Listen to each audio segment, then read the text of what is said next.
¿Te has preguntado cuál es el sentido de tu vida? Algunos pueden pensar, yo pensé que había venido a una iglesia y me están hablando de filosofía. Cuando tú abres los ojos cada mañana, ¿qué es lo que te mueve a levantarte de la cama y a ponerte en movimiento? A todos nos gusta pensar que las cosas que hacemos son importantes y que hacen alguna diferencia, que nosotros vamos a dejar una huella en el mundo cuando salgamos de aquí, pero ¿realmente es así? O para ponerlo en una forma más general, ¿hay algún propósito y significado para la existencia del hombre en un mundo como este? Donde tenemos que enfrentar tantos problemas, tantas injusticias, tantas cosas torcidas que no parecen enderezarse nunca. ¿De qué sirven nuestros logros? O comportarse de cierta manera, si al final de cuentas todos vamos a morir, no importa cómo hayamos vivido. Ese es el tipo de cuestionamientos que se plantea el autor del libro de Eclesiastés, que comenzaremos a estudiar a partir de esta mañana. Y su respuesta inicial es tan desalentadora, tan devastadora, que algunos se preguntan cómo es posible que un libro como ese haya sido incluido en la Biblia. Una lectura superficial de Eclesiastés puede llevarnos a pensar que este libro fue escrito por un filósofo fatalista, no por un hombre inspirado por el Espíritu Santo. Para que tengan una idea del tipo de declaraciones que vamos a ver a lo largo de esta serie, permítanme darles un breve muestrario. Eclesiastés capítulo 2, versículo 17, aborrecí por tanto la vida. Eso dice un hombre inspirado por el Espíritu de Dios. Aborrecí por tanto la vida, porque la obra que se hace debajo del sol me era fastidiosa, por cuanto todo es vanidad y aflicción de espíritu. Asimismo aborrecí todo mi trabajo que había hecho debajo del sol, el cual tendré que dejar a otro que vendrá después de mí. Eclesiastés 3:18. Dije en mi corazón, es así por causa de los hijos de los hombres, para que Dios los pruebe y para que vean que ellos mismos son semejantes a las bestias. Porque lo que le sucede a los hijos de los hombres y lo que le sucede a las bestias, un mismo suceso es. Como mueren los unos, así mueren los otros, y una misma respiración tienen todos. Ni tiene más el hombre que la bestia, porque todo es vanidad. Eclesiastés capítulo 7, versículo 15. Todo esto he visto en los días de mi vanidad. Justo hay que perece por su justicia. Un justo que perece por su justicia. Y hay impío que por su maldad alarga su vida. No seas demasiado justo. Oigan lo que dice la Biblia. No seas demasiado justo, ni seas sabio con exceso. ¿Por qué habrías de destruirte? No hagas mucho mal, ni seas insensato. ¿Por qué habrás de morir antes de tu tiempo? Y yo no voy a hacer ningún comentario, simplemente estoy leyendo algunos versículos. Capítulo 8, versículo 14. Hay vanidad que se hace sobre la tierra, que hay justos a quienes sucede como si hicieran obras de impíos. Y hay impíos a quienes acontece como si hicieran obras de justo. Digo que esto también es vanidad. Por tanto alabé yo la alegría que no tiene el hombre bien debajo del sol, sino que coma y bebe y se alegre, y que esto le quede de su trabajo los días de su vida que Dios le concede debajo del sol. ¿Y qué les parece esta? Se lo voy a leer de la Biblia de las Américas. Eclesiastés 10:19. Para el placer se prepara la comida, el vino alegra la vida y el dinero es la respuesta para todo. Alguna persona dice medio en broma, el dinero no te lleva a la felicidad, pero te deja como a una cuadra. Y uno se ríe de ese tipo de declaraciones, pero encontrarla en la palabra de Dios, mis hermanos, eso es otra cosa. Es por eso que algunos consideran el libro de Eclesiastés como el más enigmático de todos los libros de la Biblia. De hecho, una persona le llama a Eclesiastés el niño problemático de la familia de los libros de la Biblia.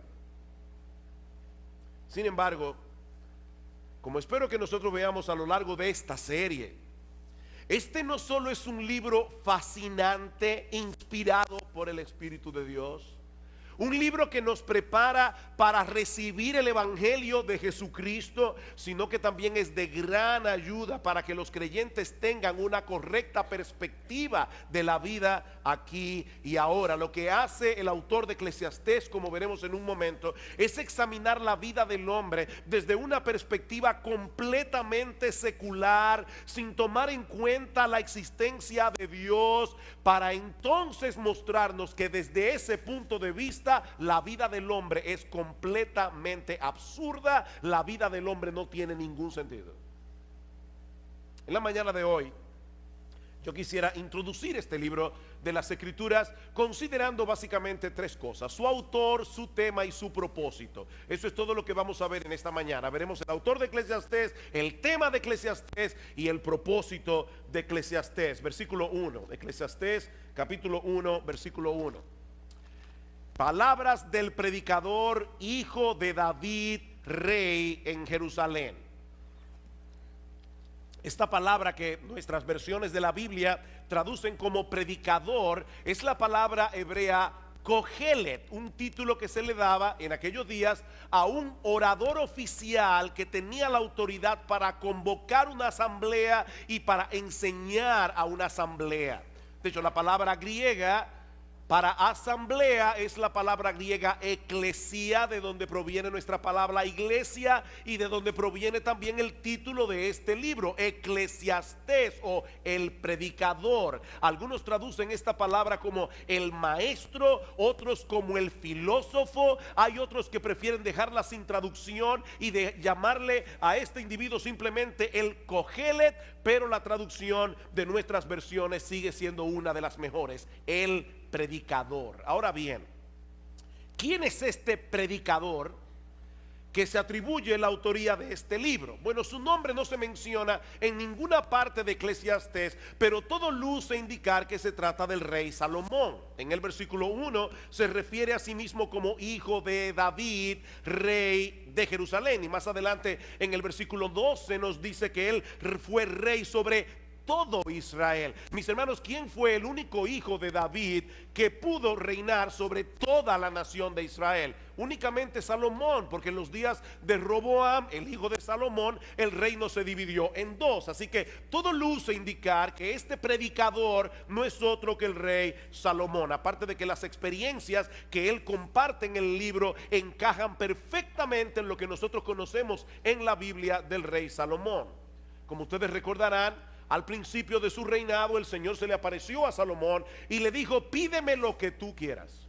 Y Salomón le pidió un corazón entendido para juzgar a tu pueblo y para discernir entre lo bueno y lo malo. Él pudo haber pedido muchas cosas, pero lo que le pidió a Dios fue sabiduría. Y dice en el versículo 10: y agradó delante del Señor, Primera de Reyes 3, que Salomón pidiese esto. Y le dijo Dios: porque has demandado esto y no pediste para ti muchos días, ni pediste para ti riquezas, ni pediste la vida de tus enemigos, he aquí que te he dado corazón sabio y entendido, tanto que no ha habido antes de ti otro como tú, ni después de ti se levantará otro como tú. Y aún también te he dado las cosas que no pediste, riquezas, gloria, de tal manera que entre los reyes no haya ninguno como tú en todos tus días. Y si anduvieres en mis caminos, guardando mis estatutos y mis mandamientos como David tu padre, yo alargaré tus días.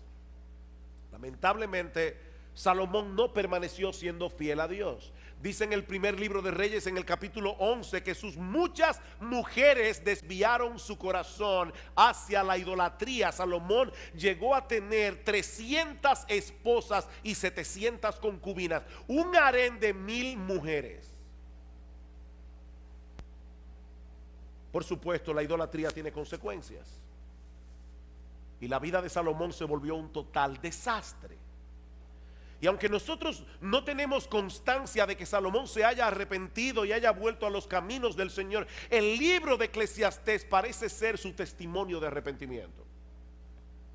Al final de su vida, Salomón quiso compartir las lecciones que aprendió de mala manera durante su tiempo de apostasía. ¿Y cuál es el tema de este libro? Versículos 2 y 3. Vanidad de vanidades, dijo el predicador, vanidad de vanidades, todo es vanidad. ¿Qué provecho tiene el hombre de todo su trabajo con que se afana debajo del sol? Y hermanos, esta es una frase clave que se repite 29 veces en todo el libro. Lo que Salomón quiere hacernos ver es que si la existencia humana se limita al aquí, al ahora, si no tomamos en cuenta lo que ocurre del otro lado del sol, cuando partamos de este mundo a la presencia del Señor, entonces nada de esta vida tiene sentido. Vanidad de vanidades, vanidad de vanidades, todo es vanidad. La Nueva Versión Internacional traduce esta frase: lo más absurdo de lo absurdo, lo más absurdo de lo absurdo, todo es absurdo. Y aún otro lo traduce: frustración de frustraciones, todo es frustración. La palabra vanidad también se repite una y otra vez en el libro de Eclesiastés, 38 veces en total, y se refiere a algo que no tiene sustancia, algo inútil, algo sin valor. Mi amigo, si tú dejas a Dios y a la eternidad fuera de la ecuación, lo que te queda es una vida vacía, sin propósito y sumamente frustrante. Salomón parece estar sacando balance aquí. Al final de su vida, de todas las cosas que él tuvo la oportunidad de experimentar, cuando Dios dejó de ser relevante para él, y el resultado final fue menos que nada. Vanidad de vanidades. Los judíos empleaban ese tipo de expresiones cuando querían enfatizar una idea, como cuando nosotros decimos rey de reyes. Él es el rey que está por encima de todos los reyes, o cantar de los cantares. Es el cantar más extraordinario, es el cantar que está por encima de todos los cantares. Bueno, lo que Salomón nos está diciendo aquí es que no hay una cosa más vana que una vida sin Dios. Eso es lo más vano, ya más vano no se puede ser. Esa es la vanidad de las vanidades. Y lo repite 2 veces: vanidad de vanidades, vanidad de vanidades. Y por si todavía alguien no entendió la fortaleza de su idea, concluye diciendo: todo es vanidad. Todo es vanidad. Eso sería la existencia humana si todo lo que tuviéramos fuera esta vida.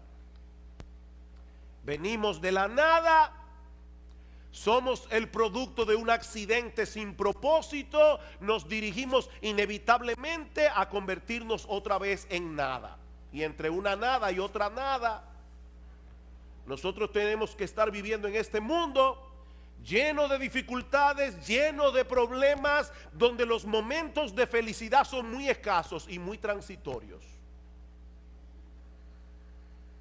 Por eso alguien decía que antes de preguntar si hay vida después de la vida, habría que preguntar si hay vida ahora.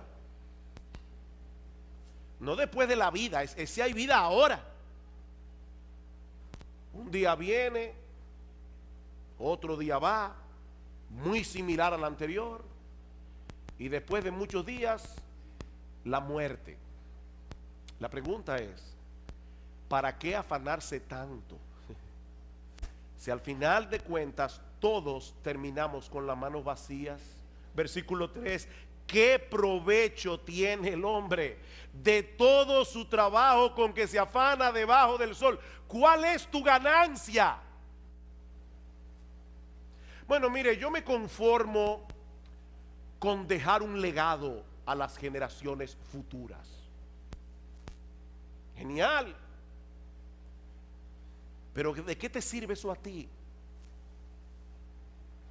Decía el cineasta Woody Allen: yo no quiero alcanzar la inmortalidad a través de mi obra. Yo quiero alcanzarla no muriéndome. El problema es que no tenemos esa alternativa. No tenemos esa alternativa. Todos tenemos una cita ineludible con la muerte. Y lo que Salomón nos está diciendo aquí es que si contemplamos la vida sin tomar en cuenta lo que trasciende la temporalidad de este mundo, todo se vuelve fatigoso, todo se vuelve frustrante. Eso es lo que él pasa a probar a partir de los versículos 4 al 11, usando algunos ejemplos de la creación y de la experiencia humana. Versículo 4, generación va y generación viene, mas la tierra siempre permanece. Una generación se va levantando, la otra va envejeciendo. Y a veces tenemos la sensación de que algo está pasando, algo está cambiando entre una generación y la otra. Pero esa generación que está surgiendo ahora, mañana estará en el mismo lugar donde nosotros estamos hoy. Cuando yo contaba la historia de la iglesia nuestra, de esta iglesia, siempre decía que nosotros comenzamos un grupito de 12 jóvenes y 3 señoras mayores. Hasta que un día mi esposa me dijo: mi amor, ¿tú te has puesto a pensar que las famosas 3 señoras mayores tienen menos edad que la que tú tienes ahora? Tenían en aquel momento, cuando comenzó la iglesia, menos edad que la que yo tengo ahora. Yo seguía llamándole a una persona mayor, de 40 y pico de años. Claro, yo tenía 22. Y los que se levantarán después de nosotros repetirán el mismo ciclo otra vez. No porque la historia humana sea cíclica, como dicen algunos, sino porque en el fondo el hombre sigue siendo el mismo. Ahora tenemos computadoras, tenemos internet, tenemos muchísimas cosas, pero el hombre sigue siendo el mismo. Escuchen este comentario. Los muchachos de ahora aman el lujo, se comportan de una forma inapropiada, desacatan la autoridad y no muestran respeto hacia los que son mayores que ellos. ¿Verdad que parece una declaración muy actual? Eso lo dijo Sócrates en el siglo V antes de Cristo. ¿Y qué le parece esta de Pedro el Ermitaño? Pedro el Ermitaño nació en el 1050, murió en el 1115. Los jóvenes de hoy solo piensan en sí mismos, no tienen ninguna reverencia hacia sus padres, o los ancianos se impacientan ante toda la restricción y hablan como si lo supieran todo.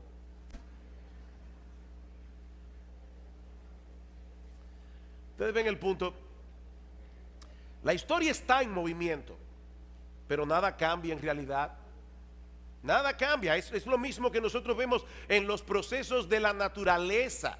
A pesar de la diversidad y los cambios que nosotros vemos a nuestro alrededor, la naturaleza es sorprendentemente uniforme en su funcionamiento. De hecho, eso es lo que permite que hagamos ciencia. Los científicos pueden evaluar los procesos de la naturaleza porque todo se repite una y otra vez. Versículo 5: sale el sol, se pone el sol, se apresura a volver al lugar de donde se levanta, el viento tira hacia el sur y rodea el norte, va girando de continuo y a sus giros vuelve el viento de nuevo. Los ríos todos van al mar y el mar no se llena. Al lugar de donde los ríos vinieron, allí vuelven para correr de nuevo.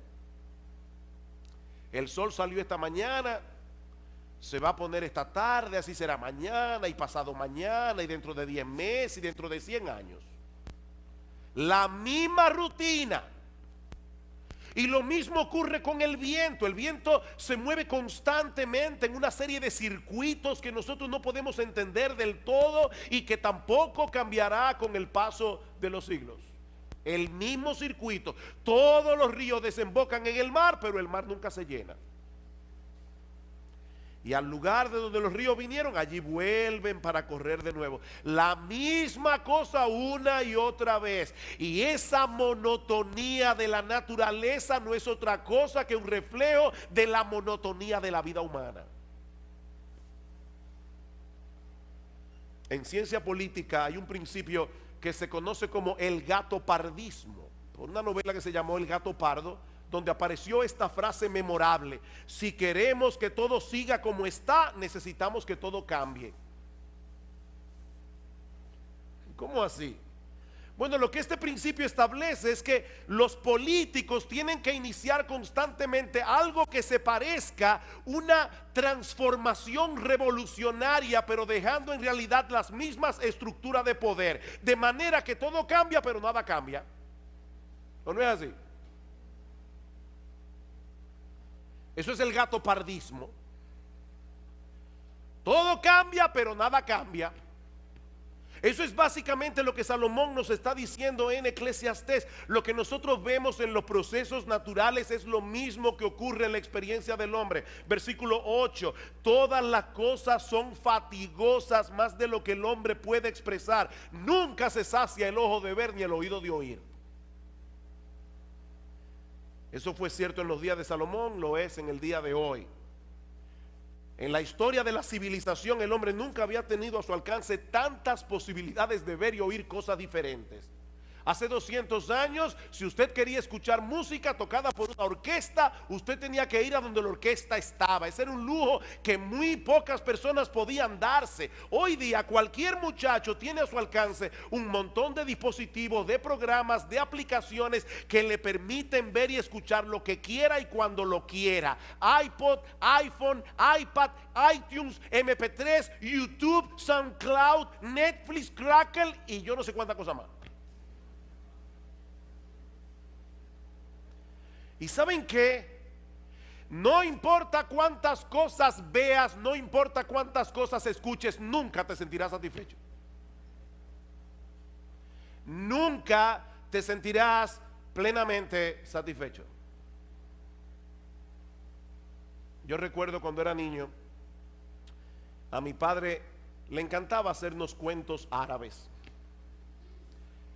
Y yo recuerdo uno en particular donde había un rey que le ofreció la mitad de su reino a cualquier persona que pudiera llevarle algo que fuera más pesado que lo que él tenía en su mano. Y las personas comenzaron a traer cosas pesadas, lingotes de oro cada vez más pesadas, y siempre lo que el rey tenía en la mano pesaba más. Y la gente decía, ¿cómo es posible que este hombre pueda tener algo en su mano envuelto en un pañuelo que pese más que todo lo que nosotros llevamos? Finalmente hubo un sabio que le dijo, lléveme donde el rey. Cuando pusieron el pañuelo en la balanza, este sabio cogió un poco de tierra, lo puso en la otra balanza y la tierra pesó más. Y todos quedaron sorprendidos hasta que él dio la explicación. Lo que hay envuelto en ese pañuelo es un ojo humano. Y el ojo humano no se sacia con nada, pero al final tendrá que contentarse con un puñado de tierra. Nunca se sacia el ojo de ver. Siempre queremos ver otra cosa, escuchar otra música, tener otra experiencia. Lo que ayer me emocionaba, hoy me causa aburrimiento. ¿O no es así? Así como el mar nunca se llena, nuestros sentidos tampoco. Es por eso, hermanos, que la industria del entretenimiento es tan exitosa. Nosotros queremos algo nuevo, algo que nos libere de ese ciclo interminable de insatisfacción y de hastío. El problema es que todo lo que el mundo ofrece debajo del sol nos deja exactamente en el mismo punto de partida. Versículo 9. ¿Qué es lo que fue? Lo mismo que será. ¿Qué es lo que ha sido hecho? Lo mismo que se hará. Y nada hay nuevo debajo del sol. ¿Hay algo de lo que se puede decir, he aquí esto es nuevo? No, ya fue en los siglos que nos han precedido. Si leemos con cuidado la historia, veremos que el hombre sigue siendo esencialmente el mismo con el paso de los siglos. Las mismas dudas, los mismos problemas, las mismas aspiraciones, los mismos anhelos, la misma lucha. Lo que parece novedoso no es más que un pasado que ya se olvidó. Decía el periodista Malcolm Muggeridge, todas las nuevas noticias son viejas noticias ocurriendo a nuevas personas. ¿Escucharon eso? Todas las nuevas noticias son las viejas noticias ocurriéndole a nuevas personas. Versículo 11. No hay memoria de lo que precedió, ni tampoco de lo que sucederá. Habrá memoria en los que serán después. En otras palabras, la gente suele de sufrir de amnesia histórica. La gente suele sufrir de amnesia histórica. Y eso nos hace creer que algunas cosas son novedosas cuando en realidad no lo son. Generaciones van, generaciones vienen, cada una repitiendo los mismos errores de la generación anterior y creyendo al mismo tiempo que están siendo originales. La vida debajo del sol es fatigosa, repetitiva, monótona, hastiante. Eso es lo que Salomón nos está diciendo. Y cuando el hombre trata por sí mismo de descubrir el significado y propósito de todo esto, el resultado es una visión fragmentada de la realidad que no le hace ningún sentido. Es como cuando estamos tratando de armar un rompecabezas y hay piezas que faltan. Vanidad de vanidades, dijo el predicador, vanidad de vanidades, todo es vanidad. Ahora bien, ¿y cuál es el propósito de este libro? ¿Por qué Dios inspiró al autor de Eclesiastés para que pusiera por escrito reflexiones tan deprimentes acerca de la vida en este mundo? Eso nos lleva a nuestro tercer y último encabezado. Ya vimos el autor del libro, el tema del libro. Veamos ahora su propósito. Y yo creo que el apóstol Pablo nos muestra incidentalmente por qué se escribió el libro de Eclesiastés. Dice en Romanos capítulo 8 versículo 20 que la creación fue sujetada a vanidad. Otra vez la misma palabra. La creación por causa del pecado fue sujetada a producir lo que no sirve. La creación fue sujetada a no dar todo el potencial que tiene dentro, no por su propia voluntad, sino por causa del que la sujetó en esperanza. En el libro de Eclesiastés, Salomón quiere que sintamos el peso de lo absurda que resulta la vida debajo del sol, destruir en nosotros toda esperanza de encontrar propósito, significado o satisfacción en ninguna de las cosas que este mundo ofrece, para entonces llevarnos de la mano a poner toda nuestra esperanza únicamente en Dios. Ese es el propósito. Él quiere destruir todo aquello que pueda ser una esperanza para ti. Cualquier cosa. Dice un comentarista, la función de Eclesiastés es llevarnos a ese punto en el que empezamos a temernos que esa sea la única conclusión posible, es decir, que todo es vanidad. Nos vemos así enfrentados a la cruda realidad de que nada tiene sentido, nada de lo que hay debajo del sol tiene valor. Pero ¿saben qué, mis amados hermanos? Nosotros sabemos que hay un Dios que está sentado en su trono por encima del sol, gobernando todo lo creado para su gloria y para el bien de su pueblo.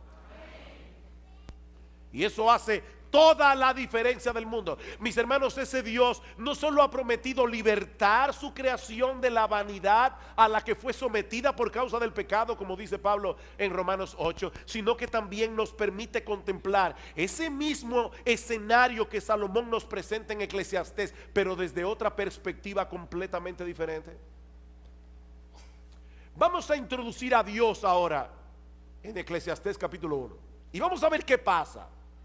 Vamos otra vez a Salomón, vamos a meternos en la mente de Salomón. La única diferencia es que ahora vamos a meter a Dios en la ecuación y vamos a ver qué pasa. El salmista David, el padre de Salomón, nos dice en el Salmo 19:1: los cielos cuentan la gloria de Dios, el firmamento anuncia la obra de sus manos. El universo es un gran libro disponible para todo el que lo quiera leer, que nos habla de la grandeza, el poder y la majestad de nuestro Dios. Un día emite palabra a otro día, una noche a otra noche declara sabiduría. No hay lenguaje ni palabras, ni es oída su voz, pero por toda la tierra salió su voz y hasta el extremo del mundo sus palabras. Y ahora escuchen: en ellos, en los cielos, puso tabernáculo para el sol. Y este, como esposo que sale de su tálamo, de su cama por la mañana, se alegra cual gigante para correr el camino. El mismo sol que Salomón pone como ejemplo de la monotonía de la vida, nos da un mensaje completamente distinto cuando Dios está detrás del proceso. Ese ciclo solar testifica de la gloria, el poder El gozo dice que se alegra cual gigante, el gozo y aún la bondad de nuestro Creador, que hace salir su sol sobre malos y buenos y que hace llover sobre justos e injustos, como dice Cristo en Mateo 5:45. Así que si leyéramos apropiadamente el mensaje que el sol comunica, ¿saben qué pasaría? Que no dejaríamos nunca de alabar a Dios. Dice en el Salmo 113, desde el nacimiento del sol hasta donde se pone, sea alabado el nombre de Jehová. Si todos los hombres reciben igualmente el beneficio de la luz del sol, ¿no debieran todos darle la gloria y la alabanza al único que le corresponde? Ven ustedes, hermanos, el mismo sol, pero contemplado desde otra perspectiva. Y lo mismo podemos decir de los otros ejemplos que usa Salomón en Eclesiastés. Sí, los ciclos de la naturaleza son repetitivos.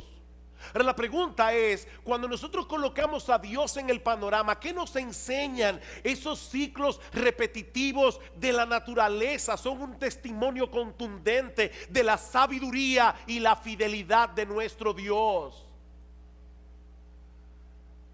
Dice en el Salmo 104:10, tú eres el que envía las fuentes por los arroyos, van entre los montes, dan de beber a todas las bestias del campo, mitigan su sed los asnos monteses, a sus orillas habitan las aves de los cielos, cantan entre las ramas, él riega los montes desde sus aposentos, del fruto de sus obras se sacia la tierra.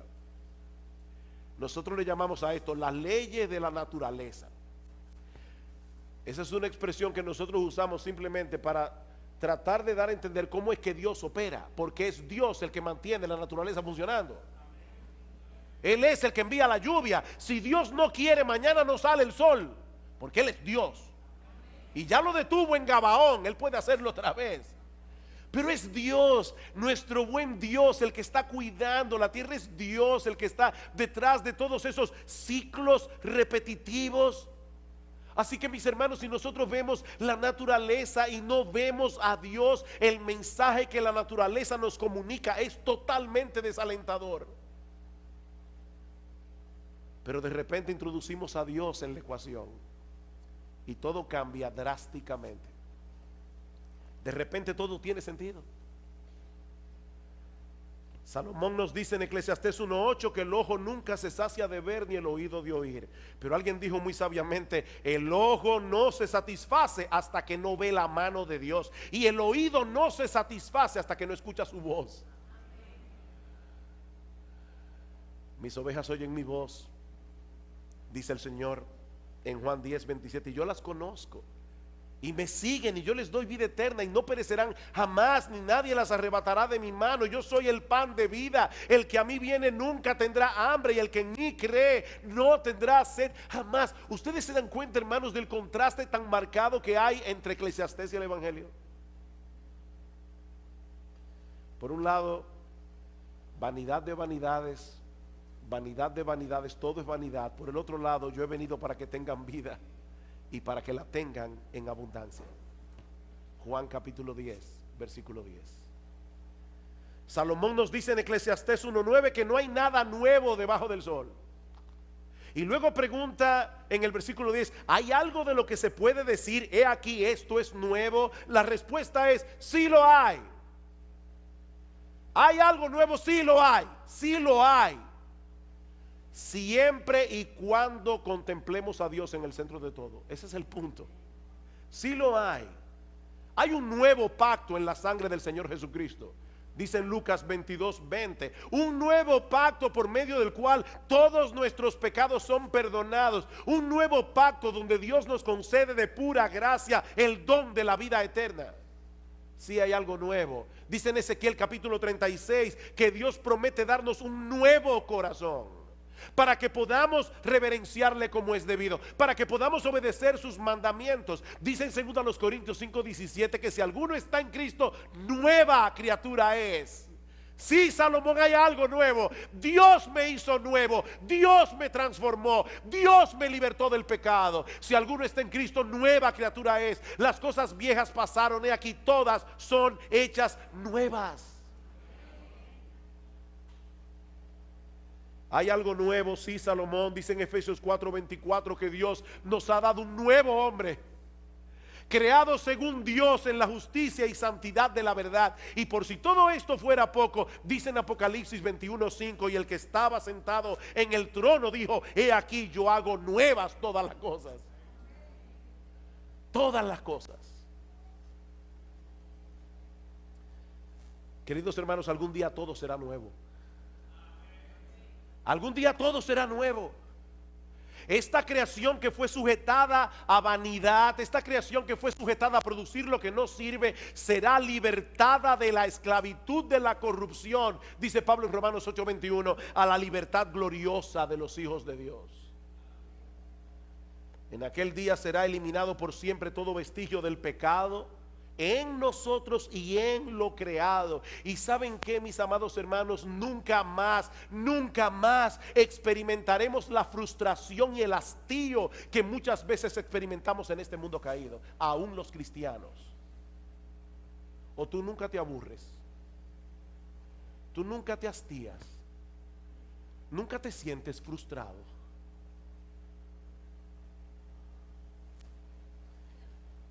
Mi hermano, déjame hacerte una pregunta. ¿Cuál es la perspectiva con la que tú usualmente contemplas la vida? ¿Te colocas en la posición de aquellos que viven sin esperanza y sin Dios en el mundo? A veces yo escucho a los creyentes con tantas quejas, que uno se pregunta: ¿dónde está Dios? ¿Dónde está Dios? ¿Cuál es tu perspectiva de la vida, mi hermano?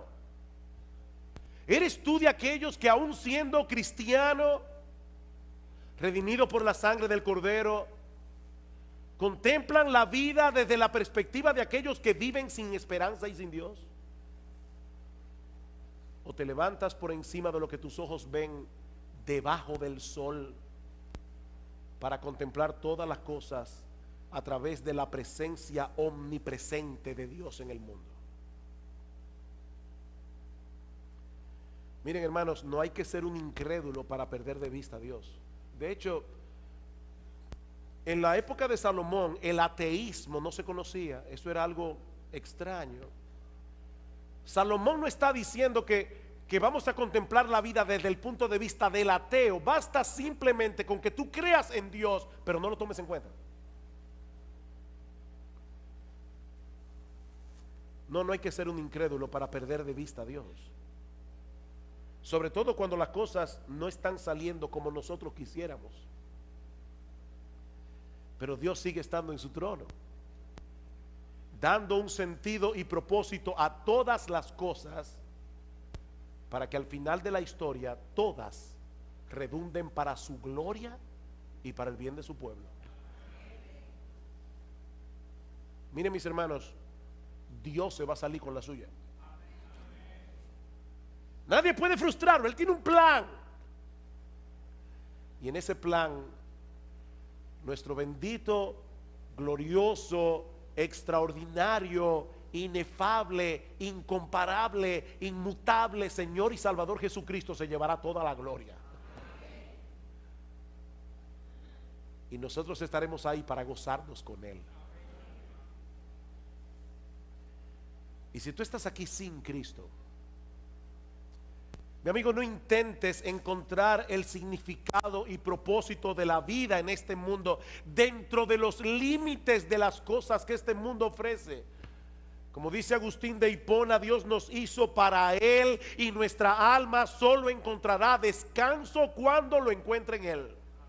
No hay alternativa. En tu corazón hay un hueco del tamaño de Dios que solamente Dios puede llenar. Mi amigo, fuera de Cristo todo es absurdo, y lo que es 1000 veces peor, fuera de Cristo solo obtendrás de Dios condenación y juicio por causa de tus pecados.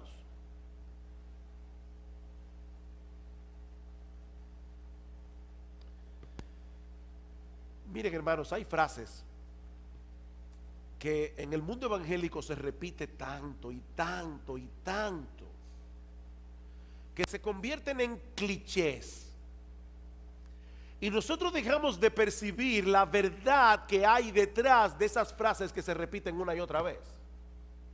¿Recuerdan ustedes cuando estábamos predicando de Colosenses y decíamos que hay una fórmula matemática en Colosenses? Cristo más nada es igual a todo. Decía una poetisa cristiana: si yo no tuviera nada excepto a Cristo, lo tendría todo como quiera. Eso no es un cliché. Eso es una gran verdad. Cristo es el todo en todos. Es Cristo, es Cristo, es Cristo. Mis hermanos, mis amigos que están aquí, el significado de la vida, el propósito de nuestra existencia, todo gira en torno a Él. Él es el centro.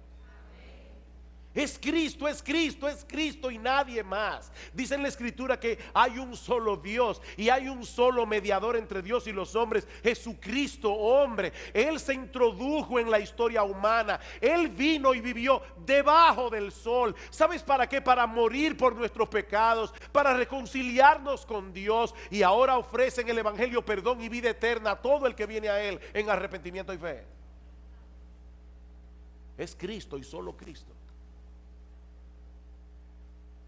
Mi amigo, no te vayas de este lugar sin arreglar tus cuentas con Dios a través de Cristo, porque su gracia sigue estando disponible para todo aquel que cree. Él es un Dios de gracia y Él te ofrece hoy su gracia para que dejes de vivir la vida absurda que estás viviendo y por primera vez en tu vida, por primera vez en tu vida, comiences a vivir realmente. Yo he venido para que tengan vida y para que la tengan en abundancia. Todo es vanidad. Eclesiastés capítulo 7, versículo 15. Todo esto he visto en los días de mi vanidad. Justo hay que perece por su justicia. Un justo que perece por su justicia, y hay impío que por su maldad alarga su vida. No seas demasiado justo. Oigan lo que dice la Biblia. No seas demasiado justo, ni seas sabio con exceso. ¿Por qué habrías de destruirte? No hagas mucho mal, ni seas insensato. ¿Por qué habrás de morir antes de tu tiempo? Y yo no voy a hacer ningún comentario, simplemente estoy leyendo algunos versículos. Capítulo 8, versículo 14. Hay vanidad que se hace sobre la tierra, que hay justos a quienes sucede como si hicieran obras de impíos. Y para que tengan una idea del tipo de declaraciones que vamos a ver a lo largo de esta serie, permítanme darles un breve muestrario. Eclesiastés capítulo 2, versículo 17. Aborrecí por tanto la vida. Eso dice un hombre inspirado por el Espíritu de Dios. Aborrecí por tanto la vida, porque la obra que se hace debajo del sol me era fastidiosa, por cuanto todo es vanidad y aflicción de espíritu. Asimismo aborrecí todo mi trabajo que había hecho debajo del sol, el cual tendré que dejar a otro que vendrá después de mí. Eclesiastés 3:18. Dije en mi corazón, es así por causa de los hijos de los hombres, para que Dios los pruebe y para que vean que ellos mismos son semejantes a las bestias. Porque lo que le sucede a los hijos de los hombres y lo que le sucede a las bestias, un mismo suceso es. Como mueren los unos, así mueren los otros, y una misma respiración tienen todos. Ni tiene más el hombre que la bestia, porque todos. Hay impíos a quienes acontece como si hicieran obras de justo. Digo que esto también es vanidad. Por tanto alabé yo la alegría que no tiene el hombre bien debajo del sol, sino que coma y bebe y se alegre, y que esto le quede de su trabajo los días de su vida que Dios le concede debajo del sol. ¿Y qué les parece esta? Se lo voy a leer de la Biblia de las Américas. Eclesiastés 10:19. Para el placer se prepara la comida, el vino alegra la vida y el dinero es la respuesta para todo. Alguna persona dice medio en broma, el dinero no te lleva a la felicidad, pero te deja como a una cuadra. Y uno se ríe de ese tipo de declaraciones, pero encontrarla en la palabra de Dios, mis hermanos, eso es otra cosa. Es por eso que algunos consideran el libro de Eclesiastés como el más enigmático en un mundo como este, donde tenemos que enfrentar tantos problemas, tantas injusticias, tantas cosas torcidas que no parecen enderezarse nunca. ¿De qué sirven nuestros logros? O comportarse de cierta manera, si al final de cuentas todos vamos a morir, no importa cómo hayamos vivido. Ese es el tipo de cuestionamientos que se plantea el autor del libro de Eclesiastés, que comenzaremos a estudiar a partir de esta mañana. Y su respuesta inicial es tan desalentadora, tan devastadora, que algunos se preguntan cómo es posible que un libro como ese haya sido incluido en la Biblia. Una lectura superficial de Eclesiastés puede llevarnos a pensar que este libro fue escrito por un filósofo fatalista, no por un hombre inspirado por el Espíritu Santo.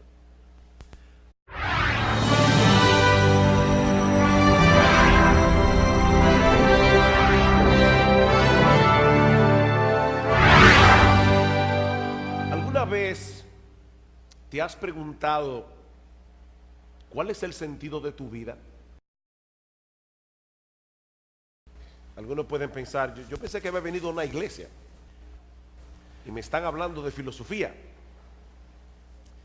Cuando tú abres los ojos cada mañana, ¿qué es lo que te mueve a levantarte de la cama y a ponerte en movimiento? A todos nos gusta pensar que las cosas que hacemos son importantes y que hacen alguna diferencia, que nosotros vamos a dejar una huella en el mundo cuando salgamos de aquí, pero ¿realmente es así? O para ponerlo en una forma más general, ¿hay algún propósito y significado para la existencia del hombre?